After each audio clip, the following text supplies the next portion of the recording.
The winds of the 3rd century carried the scent of blood and ruin across the Roman Empire. Civil wars, invading tribes, and the crumbling loyalty of generals had left Rome teetering on the edge of collapse. Amid this chaos rose one man, Publius Licinius Valerianus, known to history as Emperor Valerian. He was no reckless usurper, but a seasoned statesman, a man who had served as consul and governor before destiny placed the purple cloak upon his shoulders. Valerian came to power in 253 AD, when the empire was split like cracked marble. The west trembled under barbarian invasions, while the east bled beneath the blades of the resurgent Persians. To the Romans, he was a savior, an emperor chosen to restore the majesty of the old republic. But history is cruel, and it often grants its heroes their thrones only to drag them through torment later. His rule began with a fragile hope. He was a man of discipline and dignity, respected by senators and soldiers alike. Yet behind his calm gaze lay the exhaustion of a man burdened by a world collapsing under its own weight. Famine spread, plagues swept through cities, and revolts broke out faster than they could be crushed. Still, Valerian pressed forward, determined to hold the empire together by sheer will. When the Persian king Shapur I began raiding Roman lands, Valerian saw it not merely as an invasion, but a personal challenge. He gathered his legions and marched eastward, determined to remind the world that Rome had not forgotten how to fight. The soldiers revered him for his courage. He was not the kind of emperor to command from a distant palace. He rode with them through dust and disease, his armor tarnished by the same hardships they endured. But the gods, it seemed, had abandoned Rome. As his army crossed the Euphrates, pestilence struck like a silent assassin. Thousands of men fell, not to the sword but to fever. Supplies dwindled, morale withered, and Valerian's once mighty legions became a staggering procession of the sick and dying. The emperor's determination began to look more like desperation. The Persians watched from the hills, patient and calculating. Shapur I was not merely a warrior. He was a strategist who understood the power of humiliation. He wanted not only victory, but spectacle, a Roman emperor brought low before Persian eyes.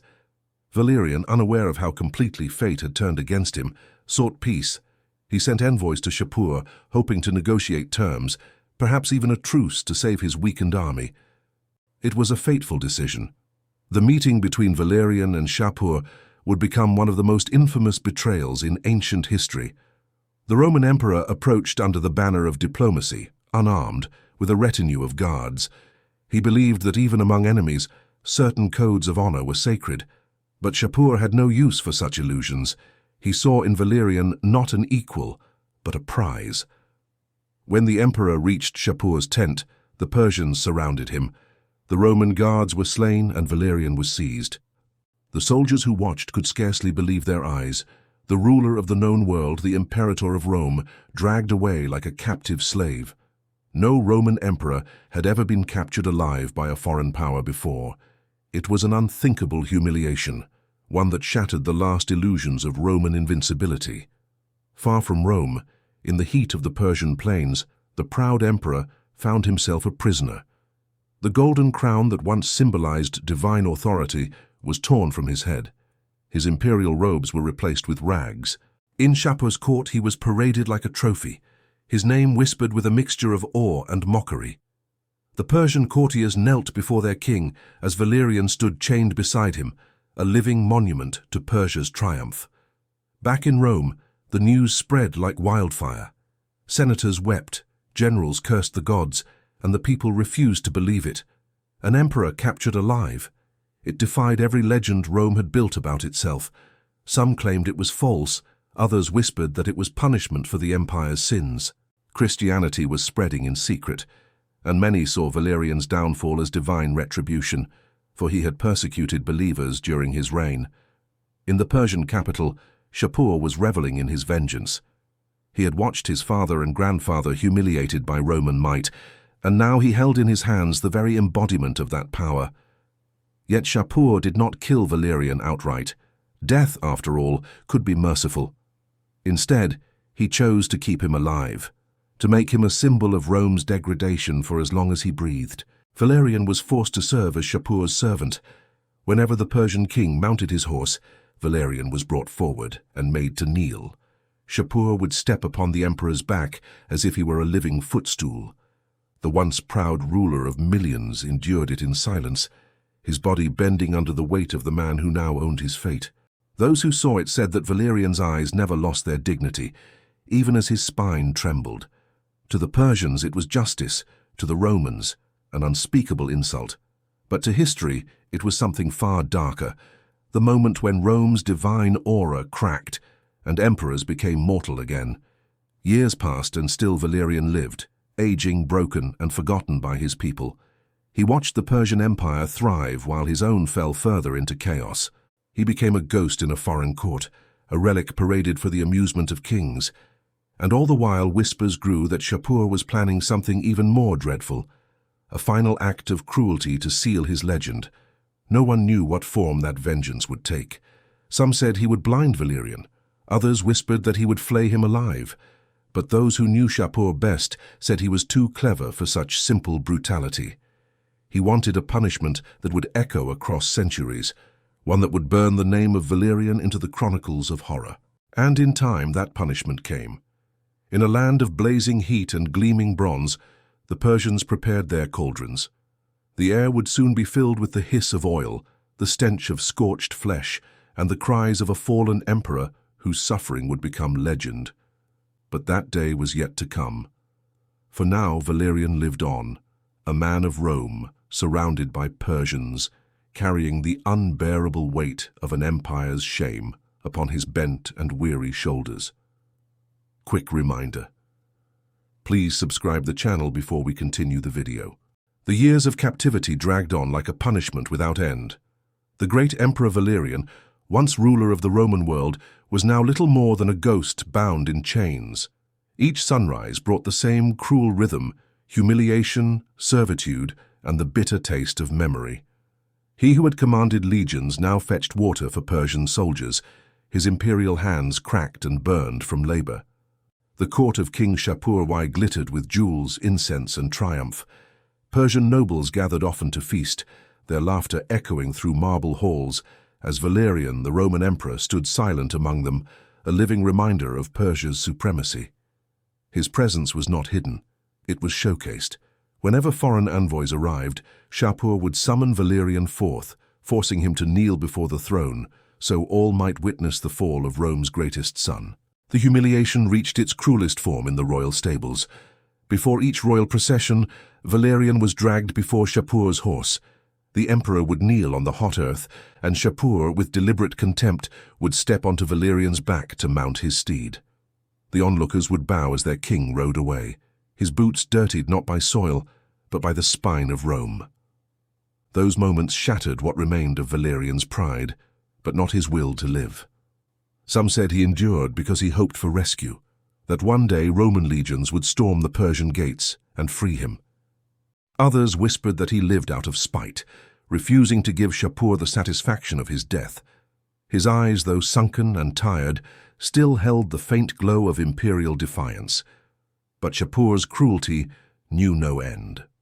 As the months turned to years, he devised new ways to break the captive emperor's body and spirit. Valerian was starved for days, then fed scraps from the royal kitchens. He was denied rest, forced to stand for hours in the scorching sun, while Persian guards mocked him with false news. "Rome has fallen," they would say, laughing. "Your city burns while you wash our feet." The emperor's body began to wither. His once strong frame shrank beneath rags soaked in sweat. His skin cracked from the desert winds, and his hair turned to ash gray. Yet even as his body betrayed him, his mind clung to fragments of memory. The Senate, the marble forums, the echo of soldiers shouting Ave Caesar. He replayed them endlessly, as if the sound could shield him from the jeers around him. One night Shapur invited his generals and priests to a feast unlike any other. In the center of the hall stood Valerian, chained and trembling, forced to hold a torch while they dined. The wine flowed, the music roared, and Shapur, watching his enemy's trembling hands, began to speak. He told the story of the Roman emperor who dared to challenge Persia, how he had been defeated, captured, and reduced to nothing. Every toast ended with laughter. Every laugh ended with another cruel order for Valerian to obey. When Valerian's arms could no longer hold the torch, Shapur commanded that hot coals be pressed into his palms. The room filled with the hiss of burning flesh, but the emperor made no sound. His silence infuriated Shapur. "Still proud?" the king sneered. "Even now you think yourself greater than me?" Valerian's voice was hoarse but steady. "A Roman does not bow to pain." That defiance only sealed his fate. Shapur's pride could not tolerate dignity in a man he had already broken. He began to plot the final punishment, one that would turn Valerian's suffering into legend. In secret, artisans and soldiers prepared great bronze cauldrons in the palace courtyard. They were polished until they gleamed under the Persian sun, symbols of both wealth and terror. Rumors spread quickly through the city. Some believed the cauldrons were for oil to light the temples. Others whispered that Shapur was planning a sacrifice, a ritual offering to the gods of victory. But among the guards, the truth was known. The cauldrons were for the Roman emperor. Valerian's final days were marked by silence and shadow.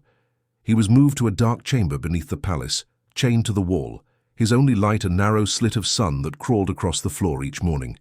He no longer saw his captors' faces, only their boots and the echoes of their laughter. He was fed once a day, just enough to keep him alive. From the west came no rescue.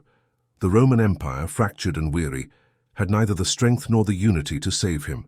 His generals fought among themselves, his cities rebelled, and his name slowly faded from Rome's prayers. He was alone, the emperor forgotten by the empire. One dawn the guards entered his chamber. They said nothing as they unchained him and dragged him through the corridors of the palace. Valerian knew then that his final hour had come. He could hear the sound of boiling oil from afar, a deep bubbling growl that echoed like a beast waiting to devour him. In the courtyard, Shapur sat upon a golden dais surrounded by his nobles. The bronze cauldron glowed under the sun, filled with oil that shimmered with heat. The air smelled of iron and incense. Valerian was forced to kneel once more, his frail body bent before his conqueror. Shapur rose slowly and walked to him. "Do you still believe Rome's gods will save you?" he asked. Valerian lifted his head, his voice faint but unwavering. "They will remember me," he said. "But you will be remembered for this." A murmur spread through the crowd. Shapur's eyes darkened. "So be it," he said coldly. He motioned to his guards. "Let him bathe in oil. May the Emperor of Rome become the lesson of kings." The soldiers seized Valerian by the arms, their hands burning against his skin as they dragged him toward the cauldron. The hiss of the boiling oil grew louder with every step. Even the nobles looked away, for they had never seen such a punishment before. The air trembled with heat and silence. And as the Persians lifted the broken emperor above the cauldron, the last sunlight of his life caught his face, a face that bore no tears, no pleas, only the hollow calm of a man who had already been through hell. The cauldron steamed. The crowd waited, and Shapur, seated on his throne, watched with the stillness of a god about to pass judgment. The torture of Emperor Valerian was about to begin. The courtyard was silent except for the cruel hiss of boiling oil. The bronze cauldron shimmered under the Persian sun, its rim glowing red from the fire beneath. The scent of burning resin filled the air, mixing with the murmur of nobles and soldiers gathered to witness the most infamous act of King Shapur's reign. Emperor Valerian, once the ruler of half the known world, stood barefoot before the cauldron. His tattered robes clung to his frail frame, and his body trembled under the unbearable heat that rose from the pit. Yet his eyes, sunken, weary but alive, remained fixed on Shapur. There was no fear left in them, only defiance born from the ashes of a broken empire. The Persian king sat upon his golden throne, his face unreadable. Around him, courtiers fanned the air, trying to drive away the suffocating smoke. "Let all the world see what becomes of those who defy Persia," Shapur declared, his voice echoing through the courtyard. "Let Rome learn humility through the flesh of its emperor." The guards stepped forward. 2 men seized Valerian's arms, another brought chains to bind his legs. The oil bubbled violently, spitting flecks of fire as if impatient for its victim. The crowd held its breath. Even among the Persians, there were those who pitied the fallen emperor, for no one could look upon such a punishment without feeling the chill of mortality. As the guards lifted him toward the cauldron, Valerian's voice broke the silence. "Do what you must," he said, "but remember this: Rome does not die with me." The words hung in the air like smoke. Shapur's expression hardened. "Rome died when you knelt before me," he replied coldly. Then the torture began. The emperor was lowered slowly into the boiling oil, his body arching in agony as the first touch of heat scorched his skin. A sound tore from his throat, a sound neither fully human nor divine, the sound of a man being unmade. The oil roared around him, swallowing his cries as steam rose in ghostly spirals toward the sky. Some in the crowd turned away. Others watched in grim fascination, seeing in that horror the symbol of Persia's triumph over the might of Rome. The air filled with the stench of burning flesh, the hiss of oil, and the muted sobs of soldiers who had once served under his command. Valerian's screams grew weaker with each passing second, until they faded into silence. When it was done, nothing remained of the emperor but the broken shell of a man. The Persians lifted his charred body from the cauldron and laid it before Shapur. The king rose, his expression calm, almost reverent, as if admiring his own work. "This," he said to his court, "is what awaits all who challenge the fire of Persia." But Shapur's cruelty did not end with death.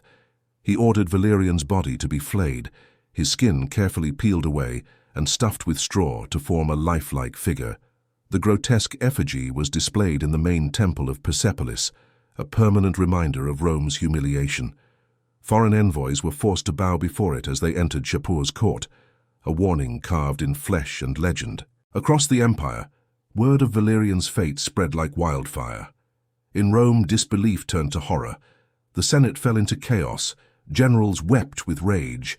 No emperor in Roman history had ever suffered such a death. Statues of Valerian were quietly removed, his name spoken in whispers. Some said the gods themselves had turned against Rome. Others claimed that Shapur would be cursed for eternity for defiling the sacred body of an emperor. And indeed, the curse seemed to follow him. Though Persia basked in temporary glory, its victories did not last. Rebellions erupted within its borders, cities fell to plague, and the same pride that had driven Shapur's triumph began to tear his empire apart. Some believed Valerian's suffering had poisoned the land, that the smoke from his death carried vengeance upon the wind. Centuries later, historians and travelers would write of Valerian's fate with disbelief. Some doubted the story, calling it myth. Others, especially the Romans who came after, recorded it as truth, a dark mirror reflecting how far even the mighty could fall. Whether flayed, boiled, or bound in legend, Valerian's name endured not as a conqueror, but as a martyr of imperial pride. In the ruins of ancient Persia, where time erased the walls and statues of kings, whispers of his torment still lingered. The locals spoke of a ghost that wandered the plains at dusk, its form flickering like heat above the sand. They said it was Valerian, the Roman emperor who had defied gods and kings alike, forever seeking the Rome that never came for him.